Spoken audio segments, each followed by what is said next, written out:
Shalom Bapak Ibu Saudara, saya percaya kita terus bergairah dengan Tuhan. Apalagi berapa waktu yang lalu kita baru saja sama-sama merayakan Paskah atau Hari Kemenangan. Oleh sebab itu pada siang hari ini kita akan sama-sama belajar satu kebenaran firman Tuhan. Saya ambil dari 1 Korintus 15 ayat 57 hingga ayat yang ke-58. 1 Korintus 15 ayat 57 hingga ayat 58 saya akan bacakan bagi Bapak Ibu Saudara. Demikian firman Tuhan. Tetapi syukur kepada Allah yang telah memberikan kepada kita kemenangan oleh Yesus Kristus Tuhan kita. Karena itu saudara-saudaraku yang kekasih, berdirilah teguh, jangan goyah. Dan giatlah selalu dalam pekerjaan Tuhan, sebab kamu tahu bahwa dalam persekutuan dengan Tuhan, jerih payahmu tidak sia-sia. Kalau Bapak Ibu senang dengan tema khotbah, saya kasih tema khotbah saya pada siang hari ini, sekali menang tetap menang. Amin, katakan sekali menang tetap menang.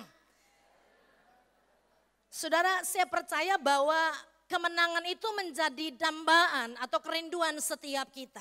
Siapapun kita, apapun status sosial kita, apapun jabatan kedudukan kita, bahkan dalam rumah-rumah tangga kita rindu kita menjadi orang yang berkemenangan. Ya. Lalu kita sama-sama tahu bahwa kemenangan itu biasanya kita peroleh dengan apa? Jerih payah, kita harus berjuang. Ya. Sehingga kemenangan itu akan menjadi milik kita, sebab kemenangan tidak akan datang dengan sendirinya. Kita akan berjerih payah untuk itu, berjuang sampai benar-benar kemenangan itu bisa kita raih. Tetapi Alkitab mencatat yang sudah kita bacakan pada pagi hari ini atau siang hari ini, bahwa ada kemenangan yang bukan karena usaha kita. Bukan karena kita yang meraihnya, tetapi Alkitab katakan begini, kemenangan itu diberikan kepada engkau dan saya. Sehingga dikatakan begini, syukur kepada Allah yang memberikan kepada kita apa? Kemenangan. Ya. Jadi lewat kematian Yesus di atas kayu salib, dia menang atas dosa, dia kalahkan dosa, dia kalahkan maut. Lalu Alkitab katakan kemenangan itu bukan cuma menjadi milik Yesus, tetapi yang Yesus katakan kemenangan itu dia serahkan bagi engkau dan saya. Sehingga tadi pembacaan kita katakan begini, syukur kepada Allah yang memberikan kepada kita kemenangan. Kata kemenangan dia pakai kata didomi yang artinya memberikan, mempercayakan atau menyerahkan. Ya. Dia artinya memberikan, mempercayakan atau menyerahkan. Sehingga saudara, Alkitab katakan begini, kita bukan cuma sekedar pemenang, tetapi dalam Roma 8:37 dikatakan saudara dan saya lebih dari orang-orang yang menang. Amin. Kenapa? Karena kita tidak berjuang. Kita tidak perlu tergantung di atas kayu salib. Kita tidak perlu mati. Tetapi Alkitab katakan dia mati di atas kayu salib. Lalu kemenangan itu dia serahkan menjadi bagian engkau dan saya. Sehingga engkau dan saya menjadi orang yang lebih daripada pemenang. Sehingga Alkitab bilang begini, kalau engkau dan saya sudah diberikan kemenangan, artinya begini, dosa tidak bisa lagi menguasai kehidupan kita. Sekali lagi, ketika kemenangan itu Yesus bilang dia serahkan kepada engkau dan saya, itu artinya begini, bahwa dosa tidak bisa menguasai kehidupan kita. Karena kemenangan itu akan menjadi bagian kita sampai selama-lamanya. Saya akan bacakan dalam 1 Yohanes 3 ayat 6 sampai 9. 1 Yohanes 3 ayat 6 sampai 9 katakan begini. Karena itu setiap orang yang tetap berada di dalam dia tidak berbuat dosa lagi. Setiap orang yang tetap berbuat dosa tidak melihat dan tidak mengenal Allah. Perhatikan, setiap orang yang tetap berbuat dosa dikatakan begini, tidak melihat dan tidak mengenal Allah. Sekalipun engkau ada di gereja setiap minggu, tapi kalau engkau masih terikat dengan dosa, Alkitab katakan engkau tidak melihat Allah dan engkau tidak pernah mengenal Allah. Anak-anakku, janganlah membiarkan seorang pun menyesatkan kamu. Barang siapa yang berbuat kebenaran adalah benar, sama seperti Kristus adalah benar. Barang siapa yang tetap berbuat dosa, berasal dari mana? Berasal dari iblis. Sebab iblis berbuat dosa dari mulanya. Untuk inilah anak Allah menyatakan dirinya, yaitu supaya ia membinasakan perbuatan-perbuatan iblis itu. Setiap orang yang lahir dari Allah dikatakan apa? Tidak berbuat dosa lagi. Sebab apa?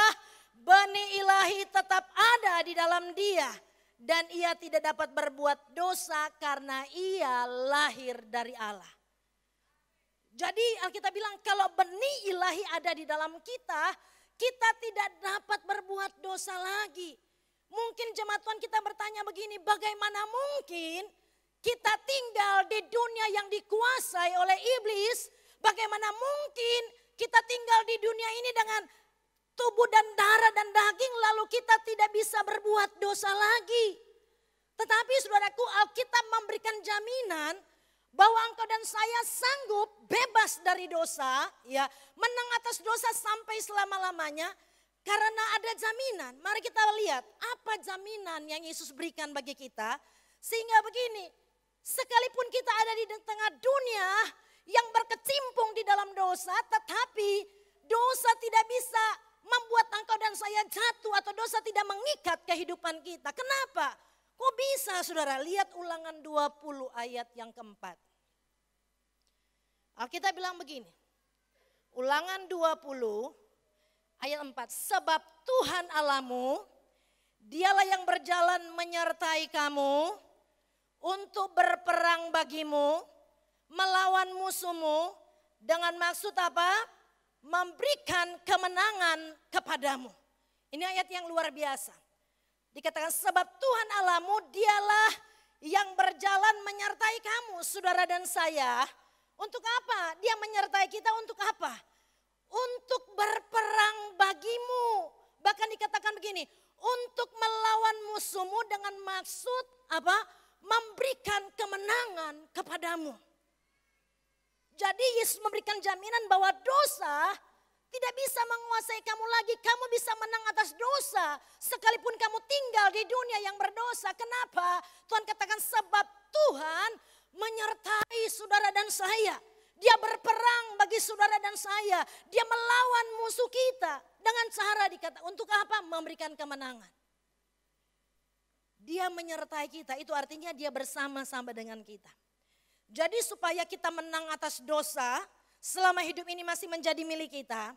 Ketika Alkitab bilang dia menyertai kita, itu artinya begini. Kita harus jadikan Tuhan sebagai gembala di dalam kehidupan kita. Amin. Jadikan Tuhan sebagai gembala di dalam kehidupan kita. Sebab begini, kalau Tuhan gembala itu artinya Tuhan berjalan di depan kita, lalu kita mengikuti langkahnya Tuhan. Bandingkan dalam kitab Mazmur 23 ayat 1 sampai 6, saudara boleh baca di rumah. Tapi ada kalimat yang seperti ini. Tuhan adalah gembalaku yang baik, takkan kekurangan aku. Ia menuntun aku, ya. Gembala itu akan menuntun kita. Kalau gembala menuntun kita itu artinya Yesus bukan berjalan di belakang kita. Supaya Yesus ikuti apa yang menjadi kehendak kita, kemauan kita, kesukaan kita.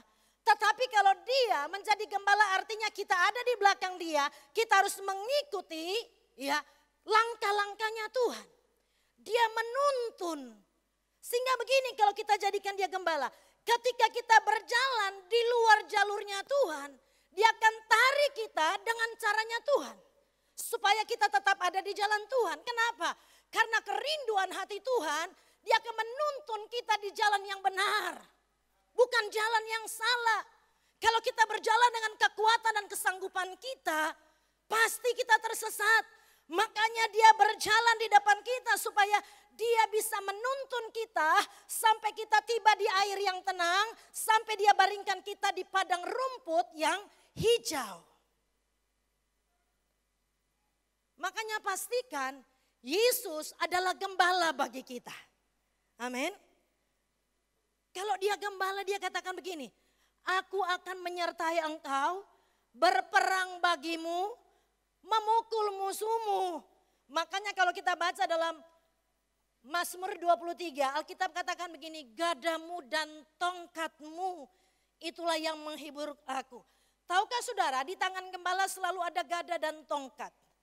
Gada itu biasa dipakai oleh gembala untuk menghantam setiap musuh yang akan menyerang domba-dombanya. Lalu tongkat itu dipakai oleh gembala untuk melakukan mujizat demi mujizat. Makanya kalau kita berjalan kita jadikan Yesus sebagai gembala kita. Masalah boleh ada, persoalan boleh ada, tetapi selama Yesus yang menuntun kita, mujizat pasti tersedia dalam hidup saudara dan saya. Amin.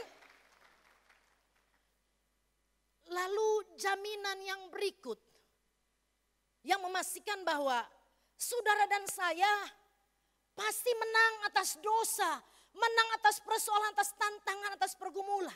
Kita lihat ayat yang biasa sekali yang sudah kita tahu. Yesaya 41 ayat yang ke-10. Yesaya 41 ayat yang ke-10 saya akan bacakan. Bagi Bapak Ibu Saudara ini ayat yang sering kali kita bacakan. Tapi biar kita bacakan lagi pada pagi hari ini. Katakan begini, janganlah takut sebab aku menyertai engkau. Janganlah bimbang sebab aku ini Allahmu. Aku akan meneguhkan, bahkan akan menolong engkau. Aku akan memegang engkau dengan tangan kananku yang membawa pada kemenangan. Makanya saudaraku, musuh berbentuk apapun, Goliat sebesar apapun yang menyerang kita. Tuhan katakan begini, tidak usah takut sebab aku ini Allahmu. Aku menolong, aku menyertai, bahkan yang luar biasa dikatakan begini. Aku memegang engkau dengan tangan kananku yang membawa pada kemenangan. Lalu yang jadi pertanyaan, kenapa kebanyakan orang percaya jatuh bangun dengan dosa, bahkan sulit untuk meninggalkan dosa. Padahal Tuhan katakan begini, aku memegang engkau dengan tangan kananku yang membawa pada kemenangan. Yang jadi persoalan begini, engkau dan saya menjadi orang Kristen saja tanpa punya keintiman dan kedekatan dengan Tuhan. Sebab Tuhan bisa pegang tangan kita kalau kita dekat dengan Dia. Tadi pagi saya kasih contoh, tidak mungkin ya saya sama Ibu Nini jalan sama-sama. Dia di situ, saya di sini, lalu saya bilang begini, ini aku pegang kok orang dua. Pegang kita petangan. Tidak mungkin, kenapa? Ada jarak antara saya dan dia. Tapi kalau dia ada di dekat saya, kita jalan sama-sama. Artinya begini, kami punya kesempatan untuk saling berpegangan tangan. Kenapa seringkali kita kalah? Karena kita tidak pernah menjadi orang yang dekat dengan Tuhan, yang bangun hubungan dengan Tuhan, yang intim dengan Tuhan. Mungkin kita kenal Tuhan cuma dari apa kata orang, tapi kita tidak pernah punya pengalaman dengan Tuhan. Kenapa? Karena kita tidak pernah dekat dengan Dia. Sehingga Dia tidak punya kesempatan untuk pegang tangan kita. Pastikan kita adalah orang yang dekat dengan Tuhan. Supaya Tuhan bilang, Dia pegang tangan kita dengan tangan kanan yang membawa kepada apa? Kemenangan, ya. Jadi saudaraku, saudara dan saya pastikan bahwa ketika Yesus berikan kemenangan itu bagi kita. Kemenangan itu bukan cuma jangka waktu tertentu, tetapi sampai selama-lamanya kita bisa pertahankan kemenangan itu. Amin. Mari kita masuk pada pokok bahasan kita pagi hari ini. Tadi baru pengantar. Tanggung jawab orang yang menerima kemenangan. Ya. Tanggung jawab orang yang menerima kemenangan itu seperti apa? Kita kembali ke pembacaan kita tadi. 1 Korintus 15 ayat 57 sampai 58 dikatakan begini. Tetapi syukur kepada Allah yang memberikan kepada kita kemenangan. Ya, ayat 18 dikatakan begini. Karena itu saudara-saudaraku yang kekasih dikatakan begini. Berdirilah teguh, jangan goyah. Jadi tanggung jawab yang pertama dari orang yang menerima kemenangan dari Tuhan. Alkitab bilang begini. Kamu harus tetap berdiri teguh, jangan goyah. Sampai kapan? Sampai hari terakhir. Amin. Berdiri teguh, jangan goyah. Nah, kata teguh dalam bahasa Yunani dia pakai kata hedraios yang berarti tidak mudah putus asa, tidak berubah-ubah atau kokoh. Ya, kita harus menjadi orang percaya yang berdiri teguh atau yang kokoh. Sampai kapan? Sampai hari terakhir. Kenapa Yesus mau engkau dan saya menjadi orang percaya yang kokoh atau yang berdiri teguh, yang tidak mudah berubah-ubah sampai hari terakhir? Kenapa Tuhan bilang, kalau kamu sudah terima kemenangan, jangan lupa berdiri teguh, ya. Kenapa? Ada 3 alasan kenapa Tuhan mau engkau dan saya berdiri teguh. Alasan yang pertama, 2 Timotius 3 ayat yang pertama bilang apa, saudara? 2 Timotius 3 ayat 1 dikatakan begini, ketahuilah bahwa pada hari-hari terakhir akan datang apa? Masa-masa yang sukar. Tahukah saudara, kita ada di hari-hari terakhir. Ya. Oleh sebab itu kita akan melihat bahwa benar-benar kita ada di masa-masa yang sukar. Kalau kita nonton televisi, ya, orang yang mencari sesuap nasi dia rela lakukan apa saja sekalipun itu membahayakan. Yang penting dia bisa mendapatkan uang. Kenapa? Karena memang kita ada di hari-hari yang sukar. Oleh sebab itu saya mau bilang begini, jangan tukarkan Yesus dengan jabatanmu sekalipun kita ada di masa-masa yang sukar. Jangan tinggalkan Yesus demi sebuah pernikahan sekalipun kita ada di masa-masa yang sukar. Jangan gantikan Yesus dengan kekayaan sekalipun kita ada di masa-masa yang sukar. Amin.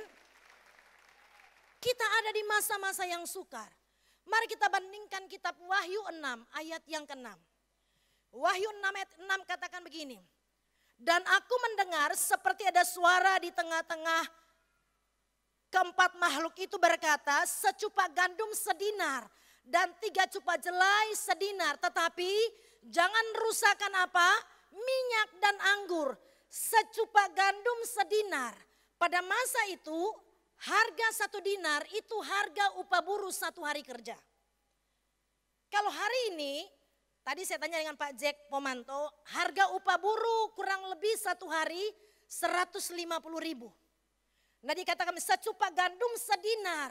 Akan tiba sampai pada masa-masa mungkin harga beras 1 kilo dia capai 150.000. Kenapa? Memang karena apa? Kita ada di masa-masa sukar. Tuhan sementara menggenapi firman-Nya, kita ada di masa-masa sukar. Tetapi dikatakan begini, jangan rusakkan minyak dan anggur. Pengurapan alat biar tetap ada di dalam kita. Supaya kita menjadi orang yang tetap bertahan sekalipun melewati masa-masa sukar. Lalu alasan yang berikut, kenapa Tuhan katakan begini? Kamu harus berdiri teguh atau kokoh. Kenapa? Efesus 5 ayat 16 katakan begini. Dan pergunakanlah waktu-waktu yang ada, karena hari-hari ini adalah apa? Jahat. Makanya ayat 17 dilanjutkan begini, janganlah kamu bodoh, usahakan supaya kamu mengerti kehendak Allah. Di masa-masa yang sukar engkau dan saya harus memahami kehendak Allah. Supaya sekalipun masa sukar ada banyak tantangan kita tetap teguh berdiri. Dikatakan karena hari-hari ini adalah jahat. Saya bilang begini, keberhasilan hidup kita tidak ditentukan oleh seberapa panjangnya umur yang kita miliki. Tetapi keberhasilan hidup kita ditentukan seberapa pengaruh hidup kita bagi kekekalan selama kita masih hidup, ya. Apakah selama hidup yang Tuhan percayakan bagi kita, ya, kita membawa pengaruh bagi kekekalan, kita membawa dampak bagi kerajaan Allah. Buat apa kita memiliki umur yang panjang, tetapi saudaraku, hari-hari yang kita lewati, saudaraku, tidak pernah kita isi dengan hal-hal yang berkualitas, yang membawa dampak sampai kepada kekekalan. Oleh sebab itu apapun pekerjaanmu, dimanapun Tuhan tempatkan saudara dan saya berada, ingatlah bahwa hari-hari ini adalah jahat.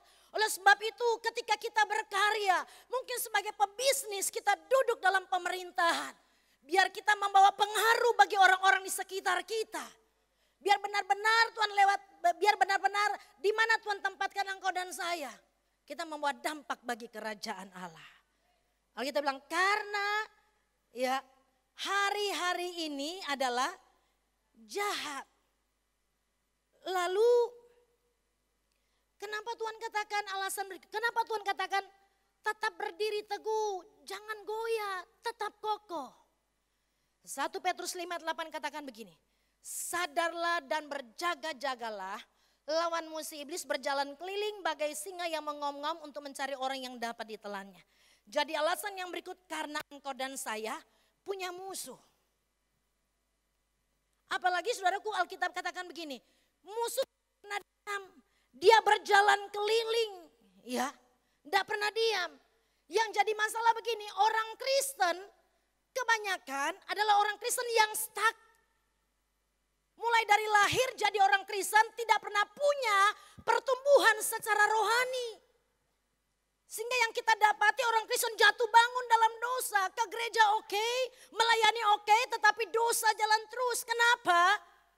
Karena saudaraku tidak pernah punya pertumbuhan secara rohani.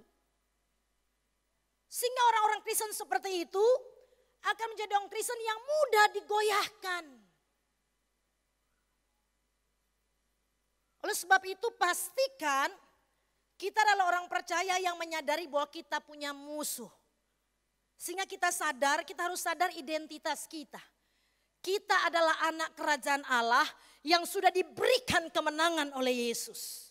Amin. Sadar identitas kita. Supaya ketika musuh datang menyerang kita, kita katakan engkau harus tahu aku anak kerajaan yang ditentukan untuk menang sampai selama-lamanya. Tahukah saudara waktu iblis mencoba Yesus, dia serang identitasnya Yesus. Dia katakan begini, kalau engkau anak Allah, buat batu ini jadi roti. Kalau engkau anak Allah, jatuhkanlah dirimu dari bubungan bait Allah. Ya, dia bilang begitu sampai kalau engkau anak Allah. Yesus tidak lakukan itu, kenapa? Karena Yesus sadar identitasnya. Sekalipun dia tidak buat batu jadi roti, dia tidak jatuhkan dirinya dari bubungan bait Allah. Identitasnya sudah jelas, dia memang anak Allah. Bukan nanti dia buat batu jadi roti, dia jatuh dari bubungan baru dia disebut anak Allah. Identitasnya jelas, dia memang anak Allah.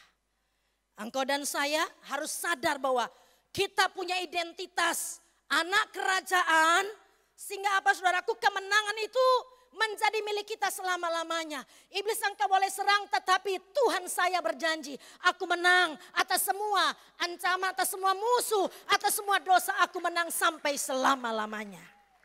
Amin. Oleh sebab itu Tuhan katakan, berdirilah teguh, jangan goyah. Bagaimana kita menjadi orang percaya yang tetap berdiri teguh? Sekarang jadi pertanyaan, bagaimana kita jadi orang percaya yang tetap berdiri teguh? Di tengah-tengah godaan, di tengah-tengah tantangan, di tengah-tengah pergumulan hidup, bagaimana kita bisa berdiri teguh? Saya akan bacakan Injil Lukas 6 ayat 47 hingga ayat yang ke-48. Dikatakan begini. Setiap orang yang datang kepadaku dan mendengarkan perkataanku serta melakukannya, aku akan menyatakan kepadamu dengan siapa ia dapat disamakan. Ia sama dengan seorang yang mendirikan rumah. Orang itu menggali dalam-dalam dan meletakkan dasarnya di atas batu.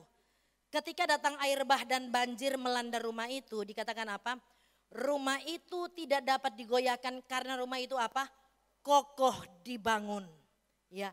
Jadi bagaimana supaya saudara dan saya menjadi orang percaya yang terus berdiri teguh? Kita harus menjadi orang percaya yang bukan cuma mendengar tetapi kita jadi pelaku firman. Amin. Kita harus menjadi pelaku firman. Supaya kita tetap teguh, kita tetap kokoh. Kita melihat bagaimana Raja Daud ya. Dia adalah orang yang sungguh-sungguh kokoh, sungguh-sungguh teguh. Dia melewati banyak kesukaran sampai pada waktu Tuhan taruh dia di posisi yang sebenarnya. Yaitu sebagai seorang raja. Kalau kita baca kisah tentang Daud, saudaraku, dia pernah bersembunyi di Gua Adulam. Dia pernah bersikap ya seperti orang gila karena dikejar-kejar oleh musuh. Tetapi kalau kita baca dalam Mazmur 40 ayat 9, Alkitab katakan begini, tetapi aku suka melakukan kehendak-Mu ya Allahku, Taurat-Mu ada di dalam dadaku. Dia suka melakukan. Sehingga saudaraku dikatakan kerajaan Daud itu kokoh ya. Melewati banyak musuh, banyak tantangan. Tetapi tetap dia ada pada posisinya di mana Tuhan mau dia berada. Dia berdiri sebagai seorang raja. Kenapa? Karena dia berikan kesaksian begini. Tetapi aku suka melakukan kehendak-Mu ya Allahku. Pastikan kita suka melakukan kehendak Bapa di surga. Tentunya saudara untuk bisa melakukan kehendak Bapa. Dimulai dengan suka membaca firman. Bagaimana kita lakukan kalau kita tidak tahu? Untuk kita tahu firman, kita harus baca firman.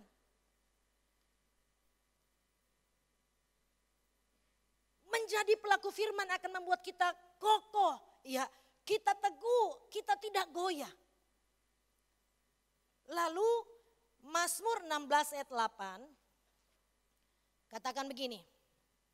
Bagaimana supaya kita tetap teguh atau kokoh? Mazmur 16 ayat 8 katakan begini. Aku senantiasa memandang kepada Tuhan, karena Ia berdiri di sebelah kananku, aku tidak goyah.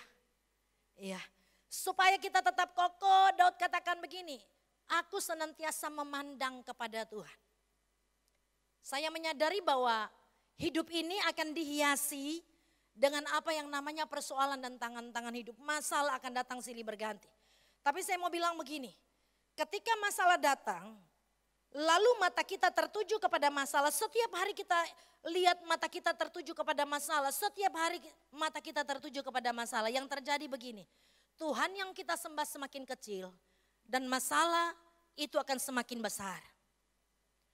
Oleh sebab itu apapun masalah yang kita hadapi, bawa masalahmu kepada Tuhan dan mata kita tetap tertuju kepada Tuhan. Sebab selama masih ada Tuhan dalam hidup kita, apapun masalah kita selalu ada pintu terbuka yang Dia sanggup lakukan bagi engkau dan saya. Amin. Oleh sebab itu Daud katakan, mataku tertuju kepada Tuhan, aku tidak akan goyah. Biar engkau dan saya ya di hari-hari terakhir ini menjadi orang percaya yang tetap berdiri teguh, tidak akan goyah. Dan bisa mempertahankan kemenangan itu bukan cuma sampai dalam jangka waktu beberapa bulan ke depan. Tetapi sampai selama-lamanya. Waktu nama kita dipanggil oleh Tuhan, kita tetap masih berdiri teguh, tidak akan goyah. Jadi tanggung jawab orang yang diberikan kemenangan oleh Tuhan. Yang pertama, harus berdiri teguh, jangan goyah. Lalu yang kedua, kembali ke pembacaan kita tadi. Karena itu berdirilah teguh dan jangan goyah. Lalu dikatakan apa? Giatlah selalu dalam pekerjaan Tuhan. Sebab kamu tahu bahwa dalam pekerjaan dengan Tuhan jeripayamu tidak sia-siakan. Giat selalu dalam pekerjaan Tuhan. Kata giat dalam bahasa Yunani dia pakai kata perizos. Yang artinya melakukan sesuatu lebih dari biasanya. Melakukan segala sesuatu dengan istimewa. Memberi lebih dari yang diminta, lebih dari standar, lebih dari tuntutan. Itu arti kata giat. Melakukan segala sesuatu lebih dari standar, lebih dari tuntutan. Melakukan segala sesuatu secara istimewa. Yang jadi pertanyaan begini.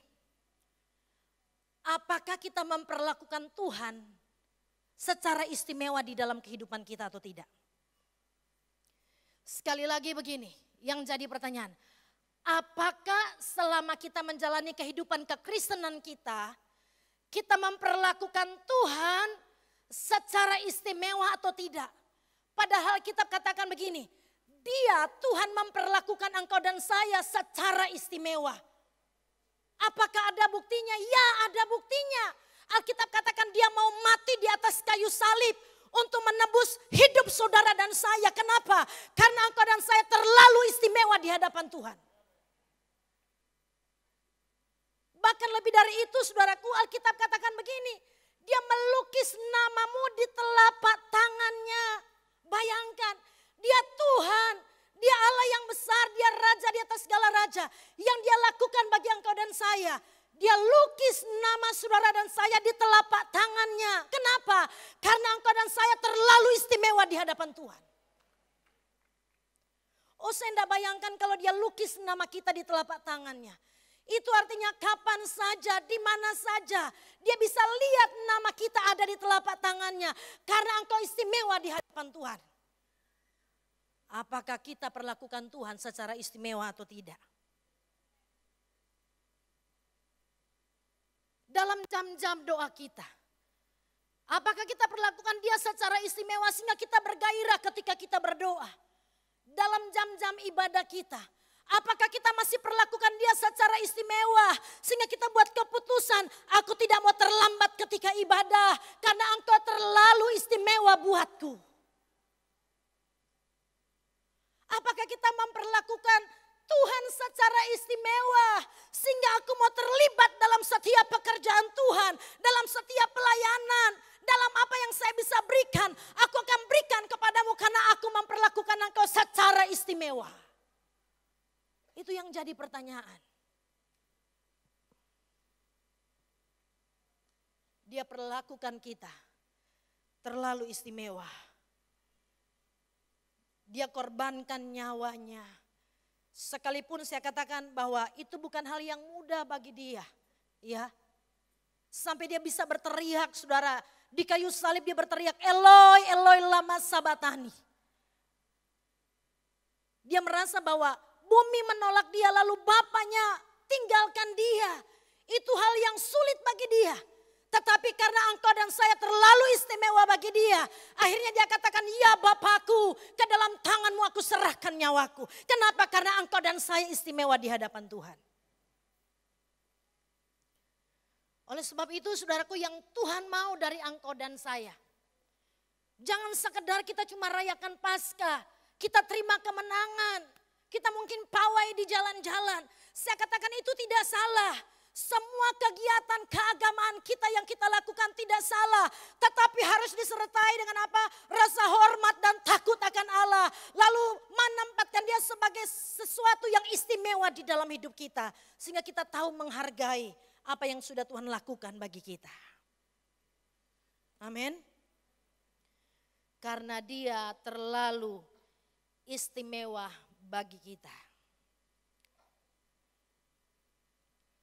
Mari kita lihat nasihat firman Tuhan bagi orang yang menerima kemenangan dari Tuhan.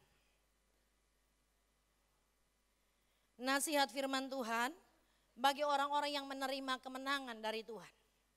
Yang pertama saya ambil dari Roma 12 ayat yang ke-11. Katakan begini. Janganlah hendaknya kerajinanmu kendor, biarlah rohmu menyala-nyala dan layanilah Tuhan. Kalau dalam Alkitab Yunani bunyinya seperti ini. Usahalah dengan sungguh-sungguh, janganlah malas. Lalu dikatakan begini, bernyala-nyalalah dalam roh dan layanilah Tuhan. Usaha sungguh-sungguh dikatakan jangan malas. Ya, jangan malas. Ini nasihat firman Allah bagi orang yang apa? Bagi orang yang sudah menerima kemenangan, engkau sudah diberikan kemenangan, jangan malas, biarkan rohmu menyala-nyala di dalam Tuhan. Coba mulai hitung-hitung saudara, satu hari Tuhan kasih 24 jam, berapa jam sih kita kasih dengan Tuhan? Anak-anak muda, berapa jam engkau pegang handphone satu hari? Berapa jam engkau baca firman satu hari? Berapa jam engkau berdoa setiap hari? Bagaimana hubungan pribadimu dengan Tuhan? Coba dibandingkan ketika orang ajak engkau ke mall dengan orang ajak ke ibadah. Mana lebih menyenangkan hatimu? Ke mall atau ibadah? Mana lebih menyenangkan hatimu? Engkau duduk berjam-jam di depan televisi atau membaca firman Tuhan? Sehingga Alkitab katakan begini, kita harus bersungguh-sungguh jangan malas. Amin. Bahkan yang lebih bahaya lagi saudaraku, saya bilang, sementara ibadah berlangsung tidak sedikit orang yang terus pegang handphonenya. Tahukah saudara handphone itu jadi berhala bagimu? Kadangkala 1-2 jam di rumah Tuhan, tidak bisa kita lepaskan handphone. Kita harus pakai pegang terus masih BBM-an. Tidak menghormati firman Tuhan. Bagaimana mungkin engkau bilang Tuhan itu istimewa bagimu? Tuhan katakan jangan malas, harus lebih bersungguh-sungguh lagi dengan Tuhan. Roh kita harus tetap menyala-nyala.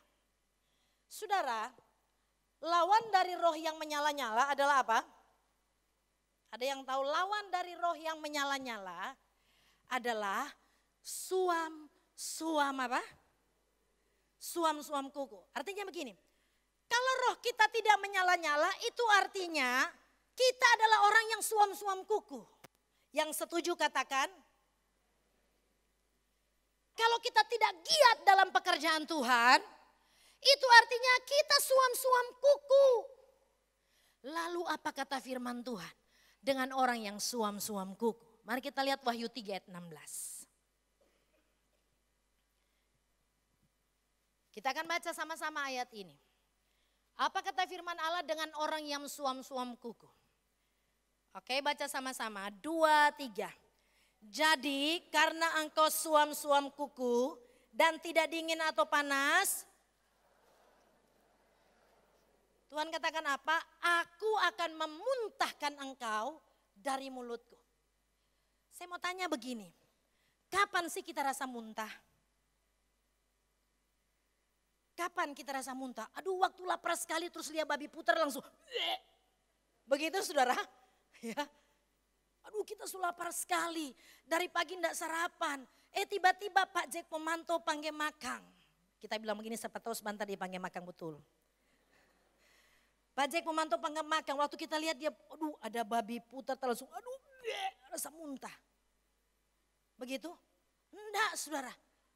Kapan kita rasa muntah?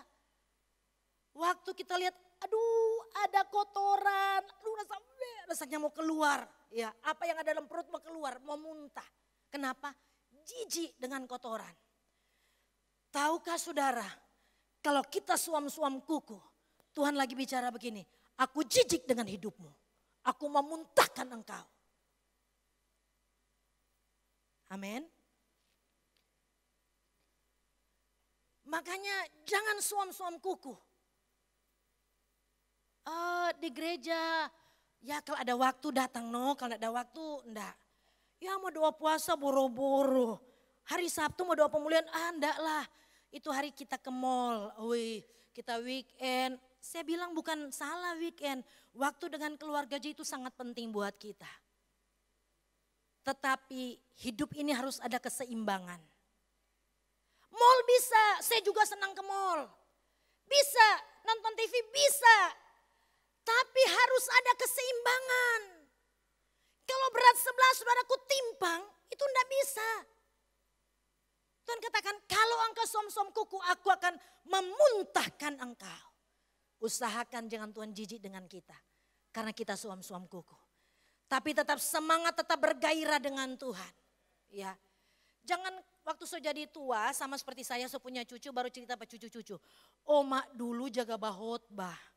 Mar sekarang oma malas pi gereja. Oma manju nabe. Dulu oma, aduh bahot di mimbar melayani. Sekarang do oma, ngoni jo cucu-cucu nih. Oma tinggal di rumah coba uni sinetron. Jangan sampai begitu saudara. Mestinya begini. Dulu oma, bergairah dengan Tuhan. Dan sekarang sampai mati pun oma tetap akan bergairah dengan Tuhan. Amin. Bergairah dengan Tuhan. Semangat harus tetap ada. Jangan baca cerita patu cucu tinggal. Dulu kuah oma, aduh dulu opa melayani. Pika kayak eriman mana. Aduh opa de oma semangat. Sekarang dang opa de oma malas sekarang. Oh nih juga generasi muda. Tuhan yang pernah bilang kalau so tua so usah bikin apa-apa. Tuhan bilang usia kita semakin bertambah. Tetapi semangat kita tetap berkobar-kobar di dalam Tuhan. Amin. Oleh sebab itu nasihat firman Tuhan. Ya, janganlah roh kita padam, tetapi biar roh kita menyala-nyala. Jangan kerajinan kita kendor, roh kita menyala-nyala. Lalu nasihat yang berikut bagi orang yang terima kemenangan. Ibrani 10 ayat 25. Dikatakan begini. Janganlah kita menjauhkan diri dari pertemuan-pertemuan ibadah kita seperti dibiasakan oleh beberapa orang. Tetapi marilah kita saling menasihati dan semakin apa? Giat melakukannya menjelang hari Tuhan yang mendekat. Semakin usia kita bertambah itu artinya hari Tuhan bagi kita semakin dekat, bukan? Tadi malam saya pimpin ibadah ucapan syukur ulang tahun. Jadi semakin umur kita bertambah, kesempatan hidup bagi kita lebih berkurang. Makanya karena hari Tuhan bagi kita pribadi semakin dekat, Alkitab bilang jangan menjauhkan diri dari pertemuan ibadah. Mari kita melakukannya menjelang hari Tuhan yang semakin dekat. Usia kita makin bertambah, hari Tuhan bagi kita pribadi semakin dekat. Makanya mestinya semakin tua, semakin giat. Sama dengan Mam Uca, 70 tahun tapi dia semakin giat dengan Tuhan. Ya, semakin giat. Semakin tua mestinya semakin giat dengan Tuhan. Hei, hari Tuhan sudah mau tiba buat saya. Semakin giat dengan Tuhan. Itu nasihat firman Allah bagi orang yang menang. Supaya kemenangan itu kita pertahankan sampai hari terakhir. Oleh sebab itu ada pujian yang katakan begini. Ku berjuang sampai akhirnya, kau dapati aku tetap setia. Berjuang sampai akhir hidup kita. Ya, selesaikan pertandingan dengan baik sampai akhir hidup kita. Jangan berhenti di tengah jalan, engkau tidak akan dapatkan mahkota.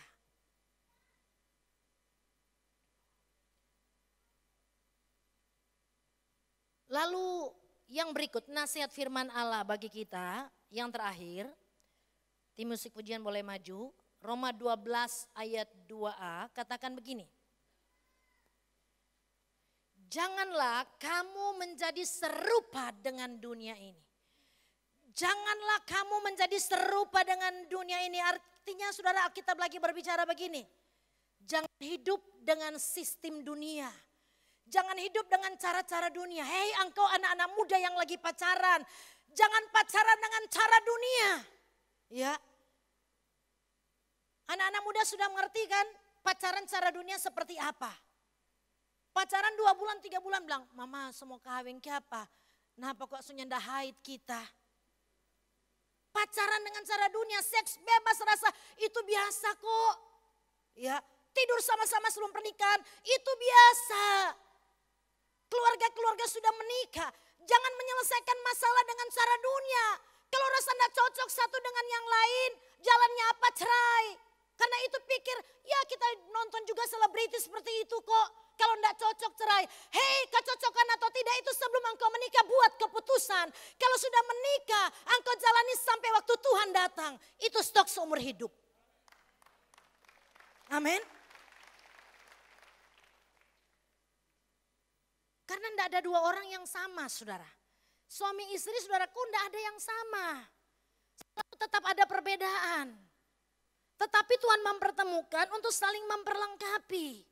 Lalu dalam keluarga itu diproses apa? Kerendahan hati itu diproses, ya. Lepaskan kedagingan itu diproses lewat apa? Pernikahan.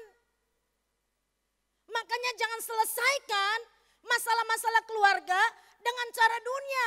Engkau yang duduk dalam pemerintahan, ya, jangan memerintah dengan sistem dunia menghalalkan segala cara asal engkau ada di puncak kepemimpinan.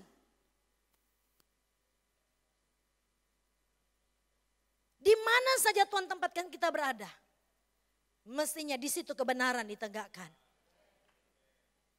Saya kemarin 2 hari lalu nonton sama-sama dengan suami di TV tentang korupsi-korupsi. Saya bilang begini, heran Kang, dorang banyak sekali doi, tapi tetap korupsi. Doi sudah tahu mau deposito pakai siapa penama, tidak pernah dong minta pakai tapi nama.